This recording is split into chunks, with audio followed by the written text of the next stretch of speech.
Democracy Now!, democracynow.org, The War and Peace Report. I'm Amy Goodman as we continue now on the topic of global warming with a film some are calling the new Inconvenient Truth. It's called Chasing Ice. It documents the effort of award-winning photographer James Balog and his team to gather undeniable evidence of global warming. This is an excerpt from the film's trailer. It's been shooting the entire time.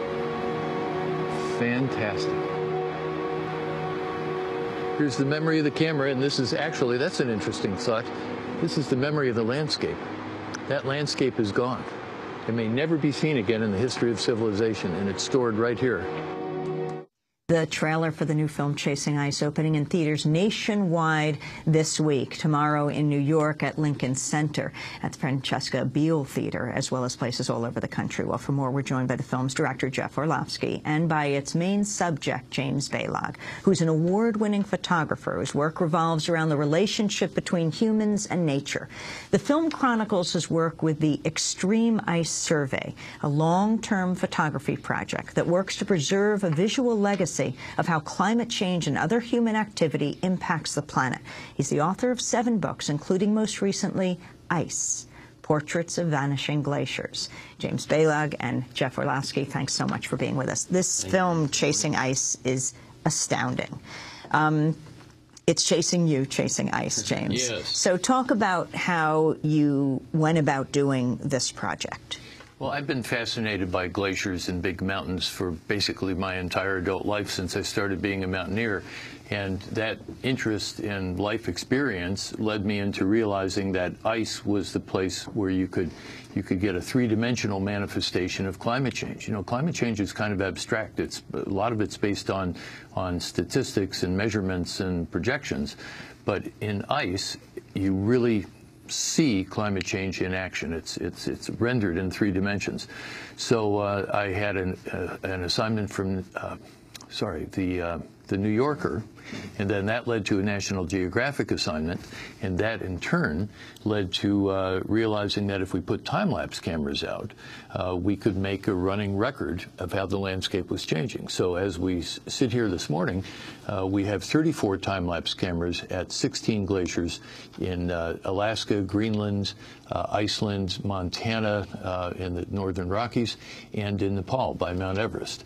And these cameras are just sitting there clicking away, and in about another 10 minutes or so, we'll have 34 of our little robot eyes opening and closing and capturing the memory of what's happening in those places right now. Now, you initially put them in Greenland, Alaska, yes, Montana, and Iceland. And yeah. Iceland. Mm-hmm. Mm-hmm. In this clip from Chasing Ice, you describe what you've documented at one of the glaciers you monitor. In 1984, the glacier was down there 11 miles away. And today, it's back here, receded 11 miles. The glacier's retreating, but it's also thinning at the same time. It's like air being let out of a balloon. You can see what's called the trim line. It's the high water mark of the glacier in 1984. That vertical change is the height of the Empire State Building. That's James Balog on film in Chasing Ice. Continue the story. Well, yeah, this glacier is called Columbia Glacier. It's in south-central Alaska, and it's deflating due to a combination of climate change and local glacier dynamics. But that glacier is retreated now. Since that shot was taken, it's probably pulled back close to another half mile or a mile, at least, yeah, and it continues sort of in a rapid retreat, and it will go crawling its way back up the valley. And all that ice that was once there is now part of the Pacific Ocean. It's melted away, and it's gone. You have this amazing moment in the film when you first come to bring the time-lapse cameras, where you're standing there, and you actually see a glacier calving. Mm-hmm. Explain what that is. Yeah, calving is well, let me describe what a glacier does. These big rivers of ice come flowing down these valleys, and when they meet a body of water like a lake or like the ocean, they form this big wall that's called a calving face, C-A-L-V-I-N-G. And that wall is anywhere from 200, in a few cases, maybe 400 feet high. It's between 200 and 400 feet high. And when a calving event happens, these massive icebergs just come toppling off the front face of the glacier, and they become these big things that are bobbing in the water, floating out to sea.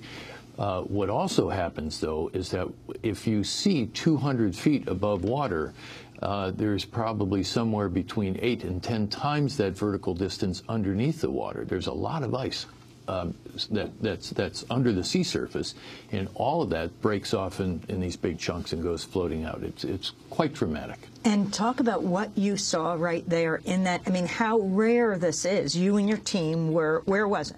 The one I think you're referring to was in Greenland, at the Ilulissat Glacier. And Jeff and one of our other field team, Adam you were Winter, there. Yeah, I shot that with our other friend Adam. We knew that these calving events happened every once in a while, but we didn't know when.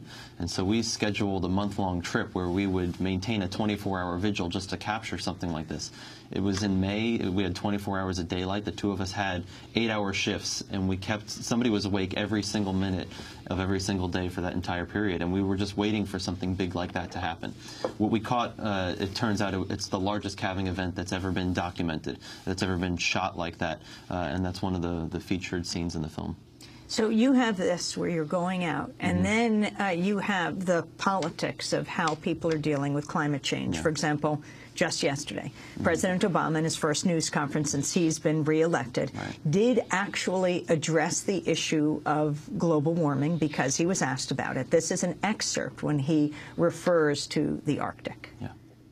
What we do know is the temperature around the globe is increasing faster than was predicted even 10 years ago. We do know that the Arctic ice cap is melting faster than was predicted even 5 years ago. And in his news conference, President Obama acknowledged his administration, quote, hasn't done as much, he said, as we need to. We haven't done as much as we need to. So what I'm going to be doing over the next several weeks, next several months, is having a conversation, a wide-ranging conversation with scientists, engineers, and elected officials to find out what more can we do to make short-term progress in reducing carbons, and then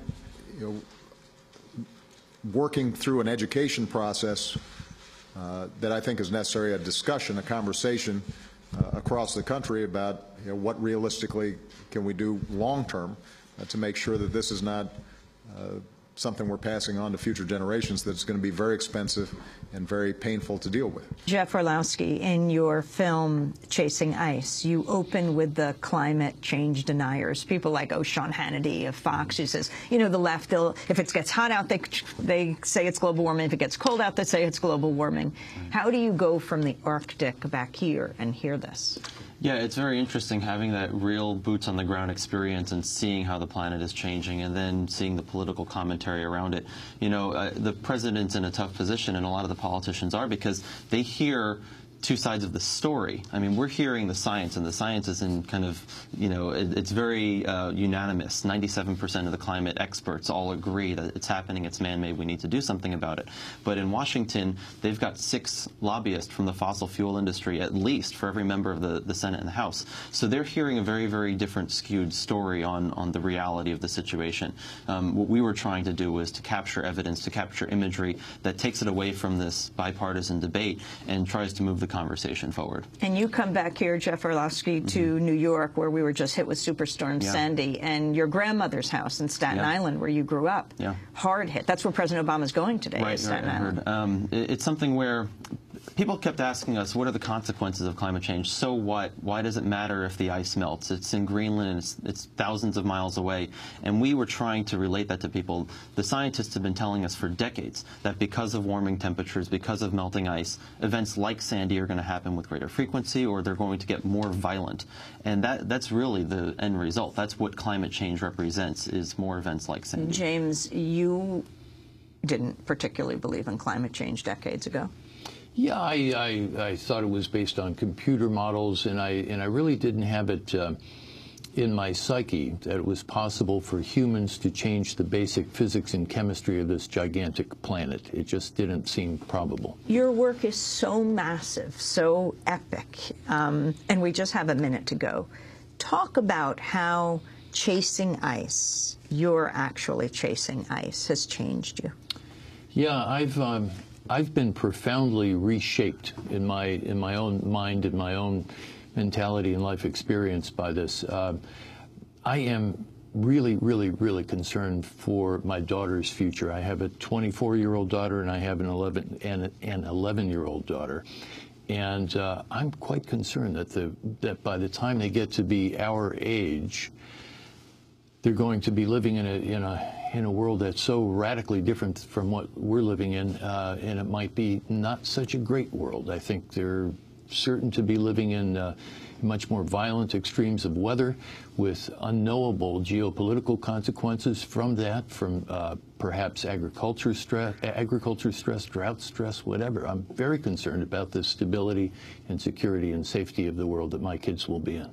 I want to thank you both for being with us and for making Chasing Ice and for your life work, James. Thank you. James Balog, award-winning photographer whose work revolves around the relationship between humans and nature.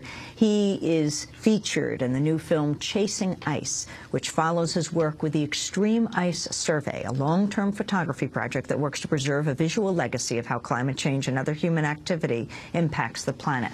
Balog is the author of 7 books, his latest called Ice, Portraits of Vanishing Glaciers.